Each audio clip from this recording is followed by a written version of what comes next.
Hello, everyone, and welcome to another episode. And today I have the beautiful Rebecca Davison, all the way from Christchurch, New Zealand. Yay! Yay! And Rebecca is an intuitive coach and founder of the Intuitive Life Academy. She helps people activate their innate ability to experience abundance and joy through the development of their intuition, their ability to communicate with the universe.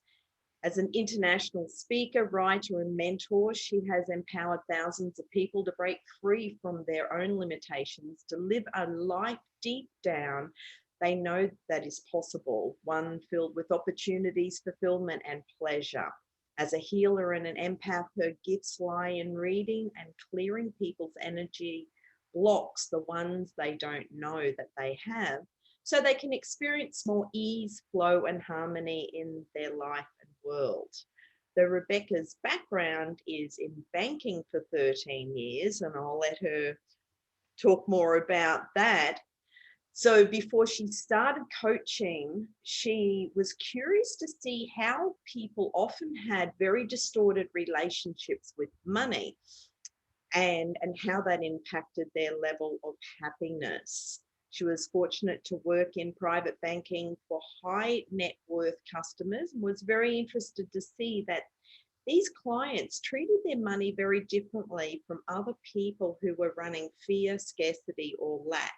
She saw that they had a different experience with money, and this became a key component of her work later as an intuitive coach. Wow.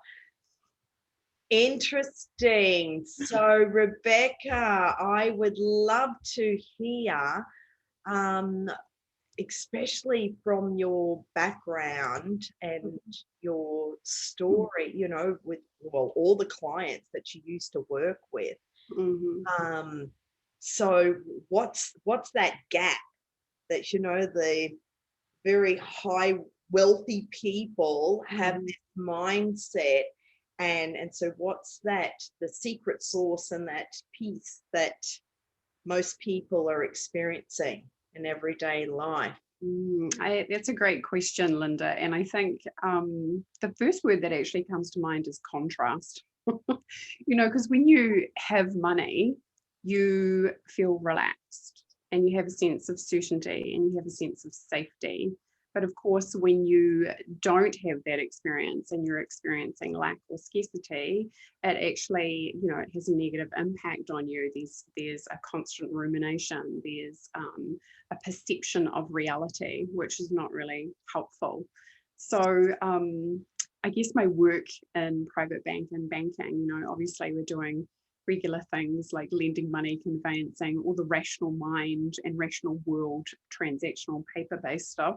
Mm-hmm. Whereas I was just noticing that, it was about a relationship that people were having. And some people are aware of that relationship and some people aren't. And this is where we can step into ownership and go, what is my relationship with money like? Do I, just like in dating or marketing, know, like, trust? Do I know money very well? Do I like it? And do I trust it? And of course, that comes back to our relationship with self. So it was really illuminating process, really, in terms of going, oh, this is interesting, right? Starting to make some parallels between relationships and, of course, the energy of relationships and money, whether it feels good, whether we love it, or whether we're feeling, not so great about it. Or if it feels like it's controlling you. Yes. That's a huge one, actually, that you've just put your finger on, that most people give their power away to money. They see it as having more authority than they do. And we have to learn what it is to take our power back and go, actually, I'm the creator of money. And of course, people can get locked into that mentality, especially if you have a job. JOB, just over broke. Yeah. We can get stuck in that mentality of like, I don't have any power in this circumstance. But what you have to kind of go back to is, I chose this job in the first instance. So if I don't like it, I can collapse the paradigm and create something else, or create a side hustle. There's numerous ways that you can open up portals for money to come into your life and world. Wonderful. So from your background, I mean, from the banking industry, how did you transition into your intuitive work and become a coach? That's a great question too, because I was miserable. I had this amazing job, and a lot of people coveted working in private bank. It was kind of exclusive, and it was paid well. It was a small team, and as far as the bank goes, most of banking is about lending money, right? So here I was in a coveted position where we were doing investments. So it was great in terms of learning for your own self too. But these people had money to invest and to play with and to make choices. So the transition really was, being in this job and actually feeling really guilty, because I was like, on the outside, I had everything, beautiful car, lovely home, great friends, wonderful job, was being paid well, but inside I was miserable. And I was really scared because I felt like I should be more grateful. And then I started doing things like putting all these inspirational quotes up above my desk.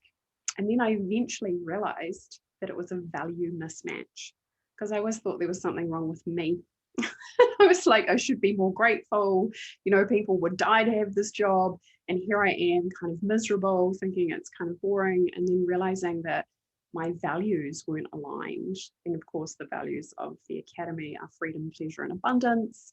That's what I wanted to experience. And that's what I was not experiencing through the context of working in a banking corporation, Awesome. So yeah, the leap in regards to transitioning really came back to something has to shift.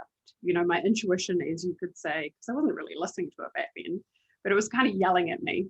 How you get a tap on the shoulder and then a whisper and then a nudge, and then it's like, come on already. So yeah, the universe was basically saying it's time for you to move.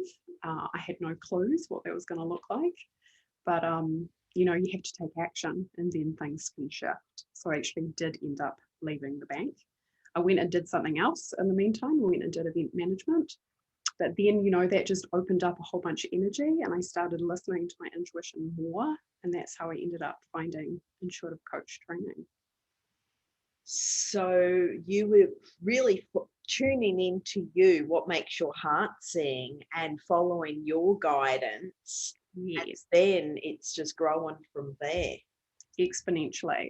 And it can be hard to start with, if we're hooked into the good opinions of other people, to start unhooking from that and going, actually, what lights me up and what makes me feel good. A lot of the time people can feel like they're being selfish, right, by concentrating on themselves. But I guess my response to that is the best gift you can give other people is your own happiness. Exactly. So take advantage of that and start doing what's important. And honouring yourself first, yes. And giving self-care to yourself, yes. And then you can go and do your passion and light up the world. And sometimes too, depending on where people are at, there might be some trauma, some woundedness, some limitation in place that they need to work through before they can even start to consider possibilities. Like, it's actually quite hard to listen to your intuition if you're running a trauma response or you're in anxiety or fear. But that's the irony, right? Like, fear is kind of the opposite of intuition, because intuition is the guidance process that leads you back to love. Mm-hmm. So when we start listening to our intuition, we start moving towards loving connection, not just with ourselves, but obviously with everybody else. Yeah. And money is part of that. Exactly. Yeah. So if somebody is going through a lot of trauma or had a very traumatic background, how do you help them through that? The one that was funny, actually, I just spoke to somebody just the other day. I'm doing a show on anxiety very soon. You want to go to the root cause. Often with anxiety, if you interchanged it with the word fear, you would actually understand that anxiety is kind of like a generalized term that a lot of people often use to kind of wash over a whole bunch of emotions, because anxiety is not just fear, it's also doubt, it's scarcity, it is uncertainty, it's not feeling safe. So what we want to do is start actually getting really clear and going, okay, well, can you remember a time or a place where you didn't feel anxious or traumatized? So if something's happened when somebody was really little, that's kind of the time and place we need to go back to and unpack. because I've seen it before where some people have been traumatized a lot. It's a walk in the park for them. There's other people who've been traumatized a little bit by comparison, and they struggle with it. It's a huge thing. So everybody's wired differently, and doesn't make it right or wrong. It just means that everybody processes it differently.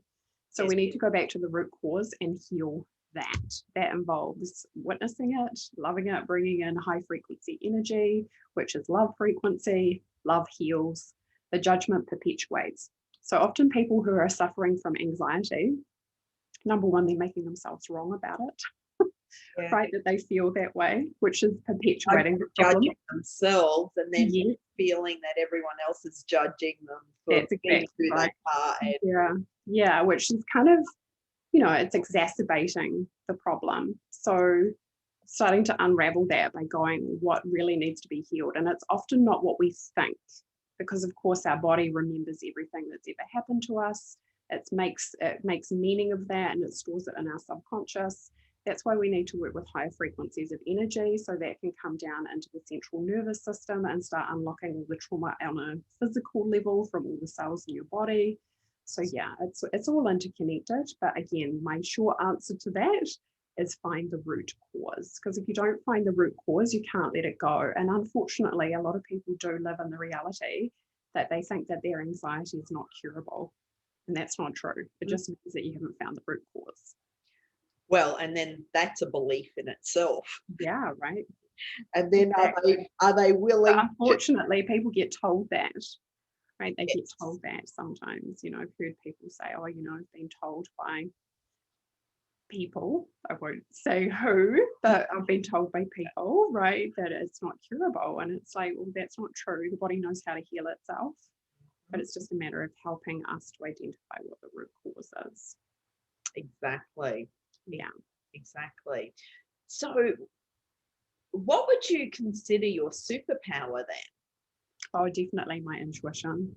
So for me, intuition is the key to everything. It's like your ability to be able to communicate with the divine. And therefore, when you do, it's like, well, what question would you like to ask the divine? How do I enjoy my life experience more? How can I create more abundance? What does more freedom look like? How can I do this from a place that's easier? What would be required to shift my vibration so it's easier to manifest tens of thousands, hundreds of thousands of dollars? What great idea could I manifest so I could go out and actually implement that? The sky's the limit when you start opening up to the quantum field and allowing the information to come down into your central nervous system, because that's where you get that hit or that nudge or that awareness that, hey, this is a good idea, or hey, this isn't a good idea, or that's for you, or no, that's not for you. And when we do take action on those things, because most people are getting the hits, but a lot of people ignore it because we're trained not to. We're trained to follow the rational, critical mind because we see that as the highest form of intelligence, but of course it's not. We all know the subconscious is more powerful. That's why we go to the superconscious, to be able to open up the subconscious and get rid of all those limiting beliefs that we're running, which are pretty much, have our life on autopilot. So when we start developing, go ahead. Yeah, that intuition. Sorry. When you said everyone knows that, it's like, but some people don't. They're just going, I feel stuck. I don't have a clear direction, or I don't know what I'm going to do, or what kind of job, or which path. And so that's why it can be you and I, we just assume, everyone's tapped in, turned on, receiving. I to clarify, I think most people know that the subconscious is more powerful than the rational mind. Yes, that's kind of what I was meaning there. But in that respect, that's why it can be so liberating when people do start tapping in and they go, oh my goodness, that's in my subconscious and it's just been brought to the surface. And that's what your intuition can do. It can show you where you're limiting yourself, so you have so much clarity that it creates change, which is phenomenal, because that's what people want. They want things to shift quickly, really, because we all live in this age of instant gratification. And also too, people know deep down on a soul level that you can heal instantly, you can manifest instantly.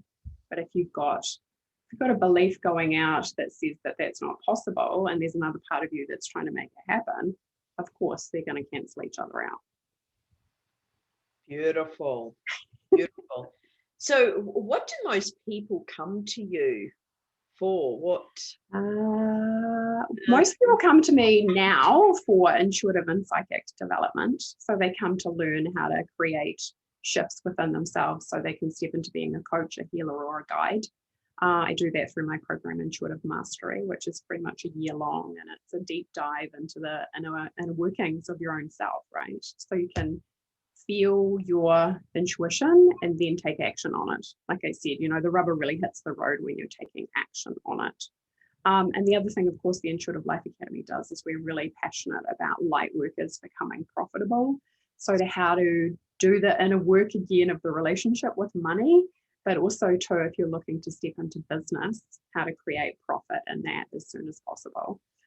And that can be a big thing for light workers because, of course, light workers can have the belief, oh, it's not okay to be paid to do spiritual work. Exactly. I'm sure you've seen that before yourself. Yeah. I don't know who made that up. I know, right?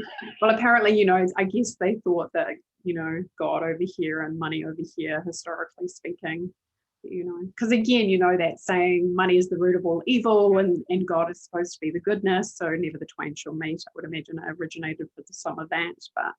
And of course, in this day and age, like if you're helping people to ascend and shift to a different paradigm, it's safe, right, and good to be remunerated for that. Absolutely. Yeah. Absolutely. Yeah, right. Well, and it's about each person, feeling worthy of receiving and knowing that they deserve to have the abundance. And yeah, totally. It's totally an inside job. And once upon it, and your mind can get in the way so often, right? Like one of the best things you can really do is learn what it takes to transcend your own ego. And what's the difference between ego and spirit? So, ego is really that reflex that's trying to keep us safe, but it takes us into separation. And spirit, of course, is all inclusive, non-judgmental, completely accepting.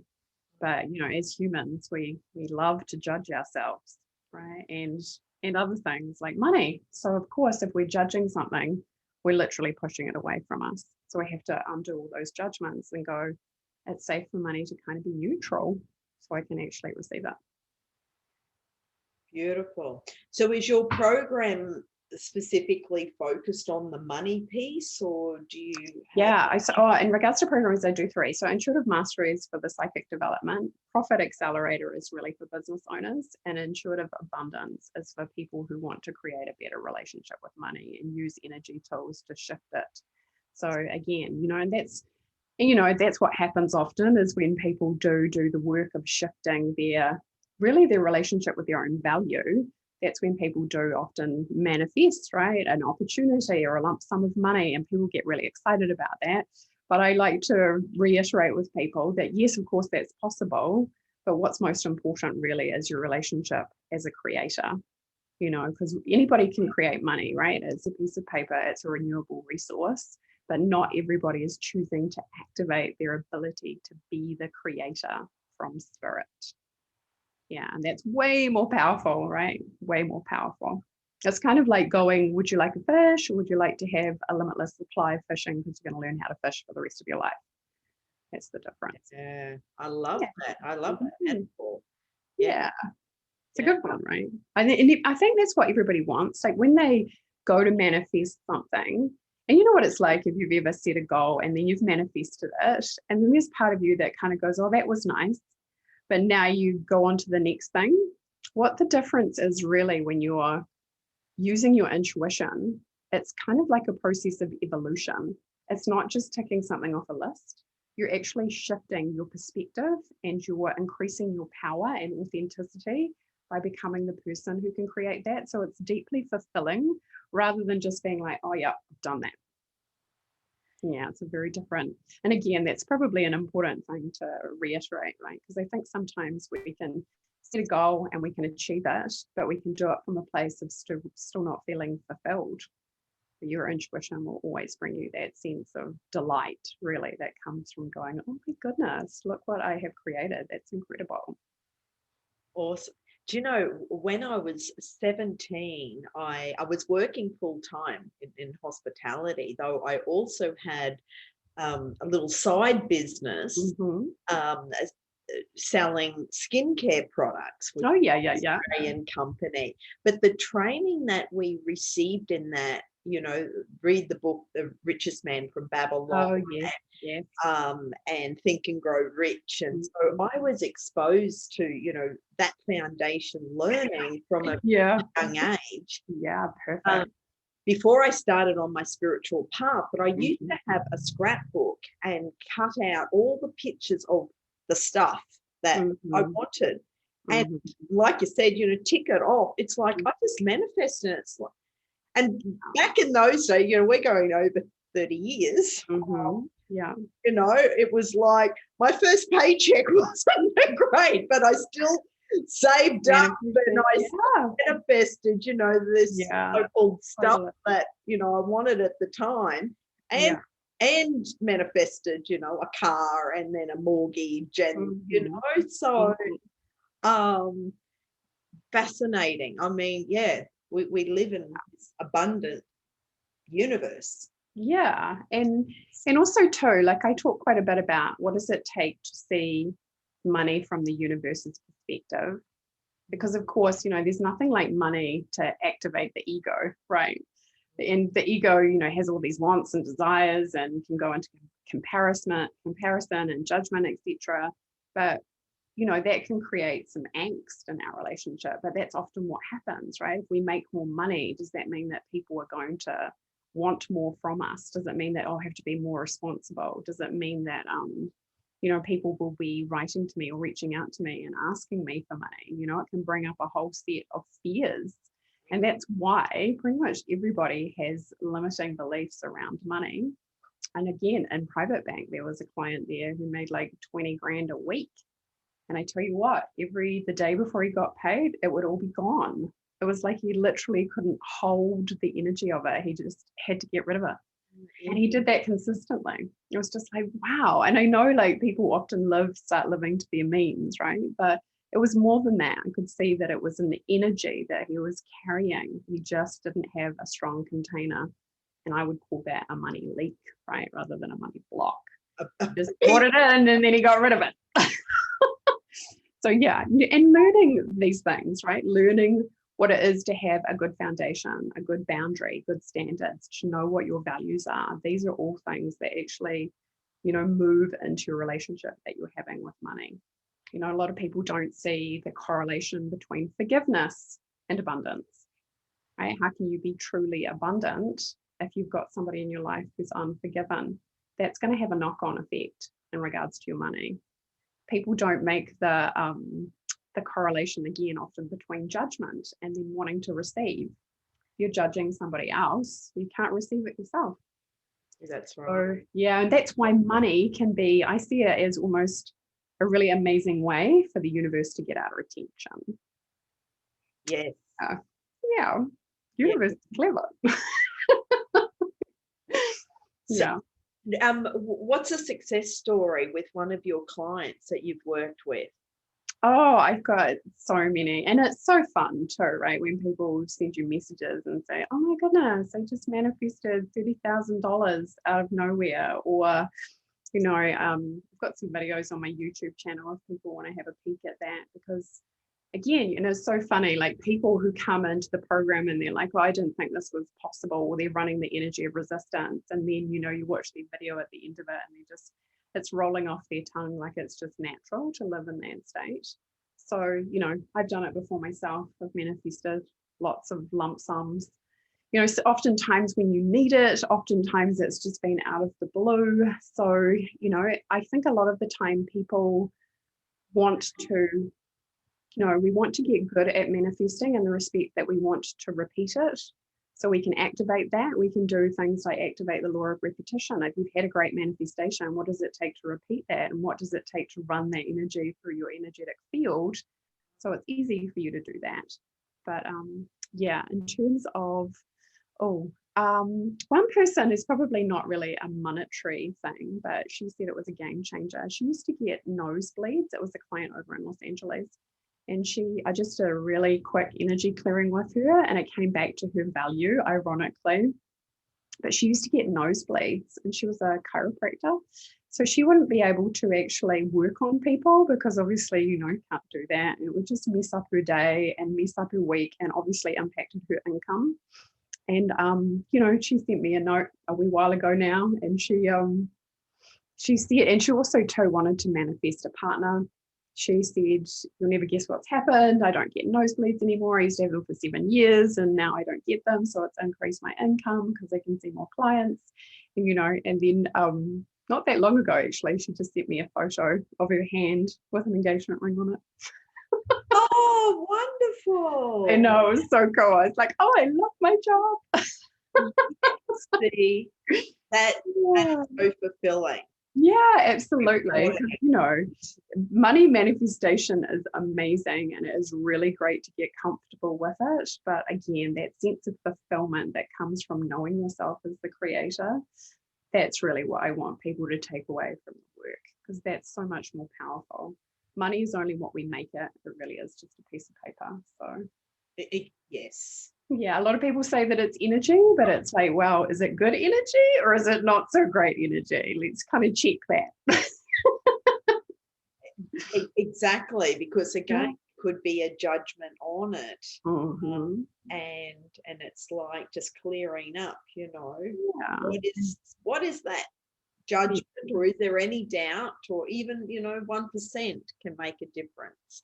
Absolutely. And I think people love hearing those stories about manifestation, because they go, if somebody else can do it, then I can do it too. Because we're all made of the same stuff, right? We all have the same range of emotions. We all have the same opportunities, really, if we have access to the internet and we have a little bit of, nous, we can make stuff happen. And again, you don't even need that. You just need your intuition and just start asking questions. Like self-inquiry is really through your intuition, right? That's what self-inquiry is really all about, because who are you asking? You're asking your limitless self. That's going to take you to the promised land and beyond. Yeah, exactly. It's exciting. So what, especially right now, with the huge shifts of consciousness on the planet, and people waking up, and people, their third eyes opening. Mm-hmm. What are people now coming to you with? Is it more money? Is it to really discover more conscious, intuitive tools? Is it to expand on that? What kind of? I think it's, like your business changes and grows as you do as well, right? You evolve. I think also too, like now that I'm in, because I've been doing coaching full time for like 8 years now, coming up 9 years. I think also when you become more embodied in the work, you probably just attract different people who are, and vibrating or on the similar path in terms of their ascension. One thing that really connected together for me, because it used to be intuitive mastery, about intuitive and psychic development, but now it's like, how do we get these light workers out into the world doing this full time? And that's where the profit is so important, because the world needs light workers, right? The world needs light workers sharing their gifts, their skills, their talents to help everybody in this ascension process. So that's why I kind of identify that this is what's required. People need those business skills to really set themselves up in business and do it from a place of profit as soon as possible, so they can do it full time, and so they can be present and help people to do that as well. And also too, right, the energy now, it's just so quick, right? If you've been working with energy for a while, it's just like, hold on to your hats, because it's just speeding up. Yes. So you can shift things. Yeah, so shift things really quickly if you're willing. But you have to be willing to kind of go, am I willing to make myself vulnerable, in the respect of being seen, being witnessed, letting go, like I'm a Scorpio. I used to love the dark when I was a kid, right? So I have no qualms about going into the darkest places, but that's where we need to go as light workers and take the light. Yeah, exactly. And for those people who maybe have a secure full-time job and learning these skills, that takes a lot of courage for them to go, right, I resign, I'm now going to do this full time, and just trust that it will all work out. And yeah, which is exactly what I did, right? Like I totally pushed myself off the cliff, and again, know thyself, right? Like know what you're going to do. If you know how to make stuff happen, and I had no clues really, but I knew that I had gusto and I knew that I was going to make it happen. I had the belief, right? It was rock solid. Didn't have a lot of other stuff, but I had that. And I did make it happen. But the universe also helped me out, right? There were a lot of manifests. To give you an example, with the earthquakes and needing to move out of the house, and it just so panned out that, like I was going to go and live in another house with my flatmates, and the woman said, no, I've taken somebody else who's going to pay more money. And I was like, oh my goodness, I can't believe this. And I'd spoken to the insurance company, and next morning I had $10,000 in my bank account, and my parents were calling me saying, hey, we're going overseas for 6 weeks. Do you want to come and stay at our house? Oh, so do you know what I mean? Like there were things, the universe saw my intention and saw like I was rock solid serious and shifted things to support me. But that, of course, takes faith. Exactly. Yeah, right. Blind faith. But it pays off, right? If you have faith, that always pays off. Faith and trust is pretty much been my driving force. When I left Australia and moved to California to live, it was really based on that. It was like, okay, what am I doing? Show me, guide me, teach me. I'm starting from scratch here. I've got rid of everything in Australia, and off I go on this, new adventure.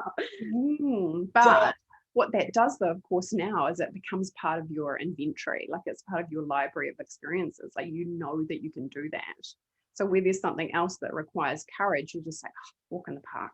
Do you know what I mean? Because you cultivated that within yourself. So, and that is so amazing and so attractive, right? Like people just, wow, that's incredible.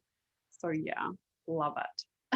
Well, everything that we all experience in our life, we're here for our soul's growth and evolution. So it's we're given the opportunities every single day, and it's up to us to just take that leap of faith and go, yes, I'll do that, or I'll go here, and just trusting that it will work out. Yeah, and that's a great question to ask, actually, because I think a lot of times in our rational experience, we can go, this is my purpose, like my purpose as a mom or a teacher or a guide, but also to asking yourself, what's my soul's purpose? Yes. Because it might be quite different from that. Yeah, and of course, what happens is when you start asking questions like that, you're automatically starting to activate your intuition, because your intuition's like, oh, you want to know the answer to that? I'll bring you some information. Easy. Yeah, totally. And then you're like, somebody says, if anybody's not aware, like if you get 3 people in a row in a short period of time saying the same thing, that's a message from the universe, right? Or somebody recommends that you see something or go somewhere, like follow that. If a book falls off the shelf, if you get a movie and you're watching it and you're like, whoa, this has got a lot of resonance, that's how the universe can start to communicate with you. But yeah, and then you start proactively doing it, and before you're knowing it, you're having a full-on conversation. Exactly. Yeah. And there's so many wonderful teachers out there, all saying the same totally. in another way. And, people are really resonating with it now, which is so exciting. It is, because it's just, it's God source energy experiencing itself through humans. Mm-hmm. Yeah, I mean, like that, you're totally right. We are essentially all saying the same thing, but in our own flavor and experience, and from our own record, right? Our own inventory, our own library. Yeah, and all connected as one. Yeah, love it. So there's no separation, or it's this is. Have you noticed that this year? That's one thing that I've really noticed is telepathy. Do you know what I mean? Like just like having conversations with, just like thinking about that person, and then that happens all the time anyway, but it's kind of gone to the next level. The number of conversations that have started with, oh, I was just thinking about you, or I was just having a conversation with you in my head, and here you are. It's like, boom. Yeah. Right. Yeah. Instant manifesto. Oh, yeah, we like that. I literally did that on the beach the other day. I was walking down and was thinking, oh, I haven't seen my friend Jess for a while. And then like 5 minutes later, boom, she was right in front of me. I haven't seen her for like 6 months. I was like, this is awesome. Fantastic. Yeah, love it. Fantastic. Or even just going somewhere and it's like, oh, I wonder who I'll run into today. Totally. Interesting people who, who will I meet? Or Let the wonderful. universe know that you're open, and then stuff can start shifting. Exactly.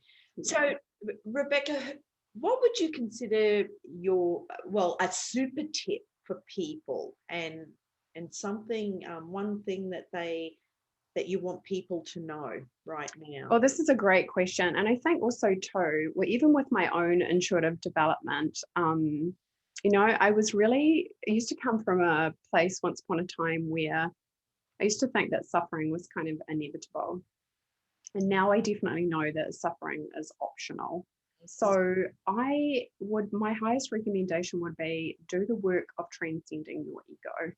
Now, it's not easy because it's going to, shift your paradigm, blow your mind, melt your mind a little bit, but it's totally possible with the universe's help, with source energy's help, because we really do, now more than ever, there isn't any time for suffering.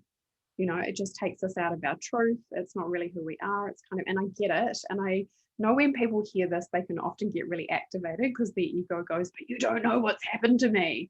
And I'd be more than happy to tell them all about the trauma in my past, because everybody has it, right? Everybody has traumatic experiences, whether it's rape, assault, violence, abuse, some kind of thing that has happened, whether it's again around money, maybe it's bankruptcy, being stolen, robbed, whatever. We all have those experiences. But whether we suffer or not, we just need to learn what it is to do that self-inquiry and to recognize when our ego is kind of doing its hijinks, and help our mind to learn what it takes to listen to spirit through the ego. And then when you're in that place, you can totally live free of suffering. Or if you go into suffering, you can catch yourself and bring yourself back to, oh, look, my mind wanted to go into a story there. It's not true, because only love is real. And that's the work though, right? That's the work of enlightenment. So yeah, super hot tip that is short to say, maybe a little bit longer to do, but worth it in the end. Absolutely. That is beautiful. Yeah, thank you for sharing that. So how do our listeners get in touch with you? And best place to go is one of two places. Is either to my website, which is just www.rebeccadavison.life, LIFE. And the other way is just the Intuitive Life Academy on Facebook. Come and find the group, and we share information there daily in regards to how to create profit as a light worker. So, which is for people who just want to change their relationship with money. But if you're a light worker at the moment and you want to increase your profit, it's a place to do that too. Beautiful. Rebecca, thank you so much for your time today. It has been wonderful. And yes, I will post all the links in the show notes. And yeah, love what you're doing, Linda. Again, your mission in terms of helping people raise their consciousness. That's awesome. So blessings to you. Thank you. We're all doing this together. So it's a playground. We're on a playground. Yeah, totally. Like, fun. Play with me. And I love it. That's awesome. So, thank you so much. Welcome. Bye. Talk to you soon. Bye-bye. Bye.